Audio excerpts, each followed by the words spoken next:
En el año 97 se presenta la denuncia ante la Comisión Interamericana por distintos abogados, Alberto Bovino, Alicia Oliveira y CEGIL, el Centro por la Justicia y el Derecho Internacional, y unos años después se incorpora como copeticionario el CELS. La denuncia, patrocinando a Rodolfo Correa Bel-Isle, tuvo un trámite inicial en donde el Estado cuestionó básicamente la cuestión del agotamiento de los recursos internos, entendiendo que no se habían agotado adecuadamente los recursos internos.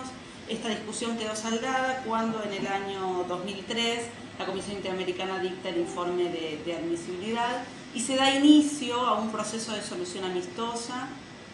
Es importante destacar que para entonces había cambiado la gestión del Poder Ejecutivo Nacional y la nueva gestión se había mostrado particularmente de acuerdo con impulsar una reforma del sistema de justicia militar en Argentina.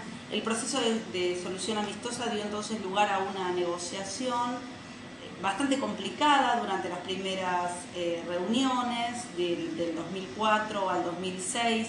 Tuvimos una serie de reuniones en la Cancillería Argentina con integrantes del Ministerio de Defensa, el Ministerio y las distintas Fuerzas Armadas para llegar a un consenso. Nuestra posición fue sostener un conjunto de principios mínimos que deberían estar presentes en cualquier sistema de justicia militar que busque ser adecuado a los instrumentos internacionales.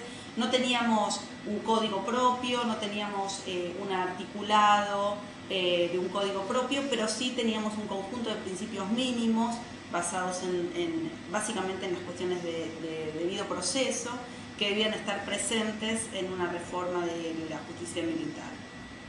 Decía que las reuniones fueron complicadas porque estas reuniones estaban precedidas por reuniones al interior de las Fuerzas Armadas que se mostraban particularmente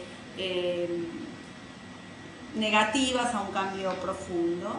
Cuando en el año 2006 cambia la gestión del Ministerio de Defensa, las posibilidades del cambio parecieron más cercanas. En el año mediados del 2006 se firma un acuerdo provisorio, un acuerdo de solución amistosa provisoria, que se firma al referéndum de una eventual reforma normativa.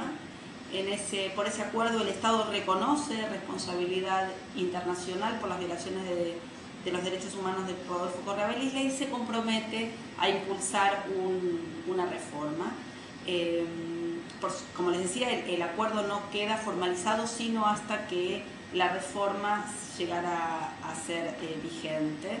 En el año finales de 2006, principios de 2007, el Ministerio de Defensa, con la nueva gestión, impulsa un mecanismo de comisiones de discusión para impulsar la reforma del sistema de justicia militar, conforma distintas comisiones con sectores de las Fuerzas Armadas, sectores legislativos, académicos y de la sociedad civil. El CELS participó en esas comisiones, donde se empezó a discutir un preproyecto, un anteproyecto de Código de Justicia Militar. Las discusiones giraron en torno a las reformas necesarias para modificar el Código Penal, para que para que la justicia militar solo pudiera entender en delitos estrictamente militares y no en delitos civiles.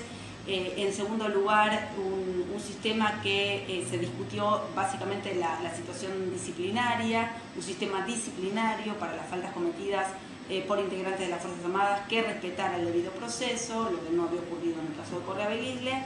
Y en tercer lugar, un sistema de justicia especial para las situaciones de guerra.